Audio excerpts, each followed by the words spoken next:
Good afternoon. Good afternoon. My name's Vaughan Smith. I'm the founder of the Frontline Club. Co-founder, actually. Co-founder with my wife, Pranvera, who's hidden amongst you somewhere. We're very excited to be doing this today. This is the largest event we've done at the Frontline Club. And I'd like to thank Will at the Trove Centre and all his team. I'd like to thank you for coming to this fantastic place. I'd like to thank Dan, our branding man, because I'm standing in front of 100 logos, which are all new. So thanks, Dan. Our new look. We're not shy of our new look. I'd like to thank the Frontline Club staff who've worked extremely hard to put this on, particularly Flora and Millie. So thank you all. I'm extremely proud of you all. The Frontline Club exists to promote what's best in journalism and to put on debates and discussions like this. We're a social enterprise, and if you wish to support us, come to Paddington if you haven't already been, where we can feed and entertain you. We do 200 events a year. As a social enterprise, the money you spend tonight and any money you spend at the Frontline Club helps us do this work, so we're very grateful for it. If you want to help Julian, or Slavoj, or Democracy Now!, you can buy some books or put donations at the end. That facility will be there. Now, it's Julian's 40th birthday tomorrow. So if you want to help him with those exorbitant legal fees, then, give generously at the end. So all that remains is for me to welcome Amy Goodman of Democracy Now! Amy is a multiple award-winning journalist, and is the main presenter for Democracy Now! And has flown all the way from America to be here. And she's a pretty fine person, and I'm extremely glad to hand over to her now. Thank you very much.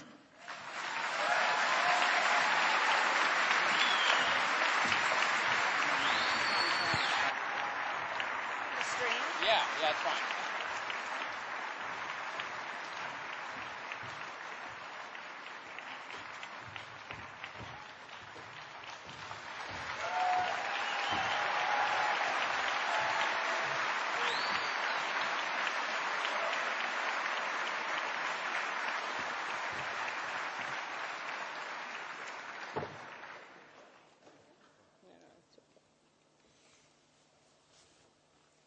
Well, good afternoon. It is a great honor to be with you this afternoon, and a shout out to all of the people who are watching this broadcast all over the world. We are live streaming this at democracynow.org. By the way, how many of you watch or listen to or read Democracy Now! We've given out about 1,000 flyers of where we broadcast in Britain, and also where you can watch, read, and listen to the broadcast. We're also live streaming. We've offered the embed for anyone to take to put on their website. The Nation is live streaming us. MichaelMoore.com is live streaming us. Free Speech TV is broadcasting Democracy Now! Across the United States, and there are many others. I hope people tweet in, Facebook in, let us know what you're doing with this broadcast. It's extremely important because information is power. Information is a matter of life and death. We've learned that through these remarkable trove of documents that have been released in the last year. The Iraq war logs, the Afghanistan war logs, and what's been called Cablegate, the U.S. State Department documents that are continuing to be released. Why does it matter so much? Well, we'll talk about that this afternoon, but let's just take one example that came out in the Iraq war logs. February of 2007. The war logs show that two men were standing, Iraqis, under an Apache helicopter. The men have their hands up. They clearly are attempting to surrender. The Apache helicopter can see this. So they're not rogue. The soldiers call back to the base, and they say, what should we do? These men have their hands up. The lawyer on the base says, you cannot surrender to a helicopter. and they blow the men attempting to surrender away. That was February 2007. Now we will fast forward to July 12th, 2007, and video that has been released by WikiLeaks. This devastating video of an area of Baghdad called New Baghdad, where a group of men were showing around two Reuters journalists. Well, one was a videographer, a young up-and-coming videographer named Namir Nur Eldin. And one was his driver, Saeed Shema. He was 40 years old. He was the father of 4. And they were showing them around the area. The same Apache helicopter unit is hovering above. They opened fire. The video is chilling. I am sure many of you have seen it. If you watch or listen to Democracy Now!, we played it repeatedly, discussing it with various people, from Julian Assange to soldiers who were there on the ground. Over time, we dissected this. The soldiers opened fire. You have the video of the target, and you have the audio of the sounds of the soldiers cursing, laughing, but not rogue, always going up the chain of command, asking for permission to open fire. In the first explosion, Namir Nur Eldin and the other men on the ground are killed. Saeed Shema, you can see him attempting to crawl away. And then a van pulls up from the neighborhood, and they're attempting to pick up the wounded. There are children in the van. And the Apache helicopter opens fire again. And Saeed Shema, others in the van, are killed. 2 little children are critically injured inside. Now, I dare say that if we had seen what came out in the Iraq war logs in February of 2007, if we had learned the story at the time after it happened of the men with their hands up trying to surrender, there would have been an outcry. People are good. People care. People are compassionate. They would have called for an investigation. Perhaps one would have begun. But it might well have saved the lives of so many. Certainly, months later, perhaps that same Apache helicopter unit under investigation would not have done what it did. And maybe Namir Nur Eldin, the young Reuters videographer, and his driver, Saeed Shema, not to mention the other men who were killed and the kids critically injured. None of that would have happened to them. That's why information matters. It is important we know what is done in our name. And today we're going to talk about this new age of information. We're joined by 2 people many of you know well. Earlier, I asked a young man who had come to the gathering why he had traveled so far. He said, "Are you kidding, to be with 2 of the most dangerous people?" Well, the National Review calls Slovenian philosopher Slavoj Žižek the most dangerous political philosopher in the West, and the New York Times says he's the Elvis of cultural theory. Slavoj Žižek has written over 50 books on philosophy, psychoanalysis, theology, history, and political theory. His latest book, Living in the End Times. And we'll talk about what he thinks and talks about around the world.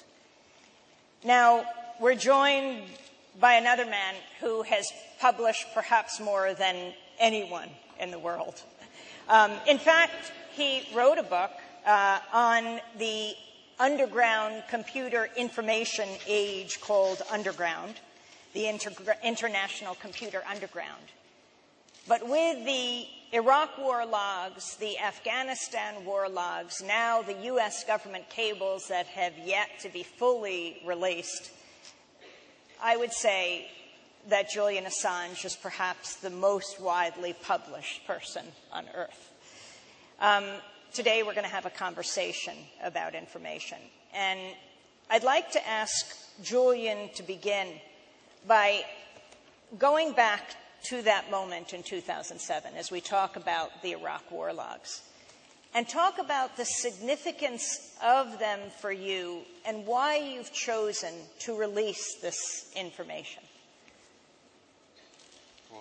Amy, I suspect under that criteria, perhaps Rupert Murdoch is the most widely published person on Earth. Something like people say that Australia has given two people to the world, Rupert Murdoch and me, that are fairly big in publishing. Well, in some ways, things are very easy for us and very easy for me, and that we make a promise to sources that if they give us material that is of a certain type, that is significant, of diplomatic, political, ethical or historical significance, not published and under some sort of threat, we will publish it. And that actually is enough.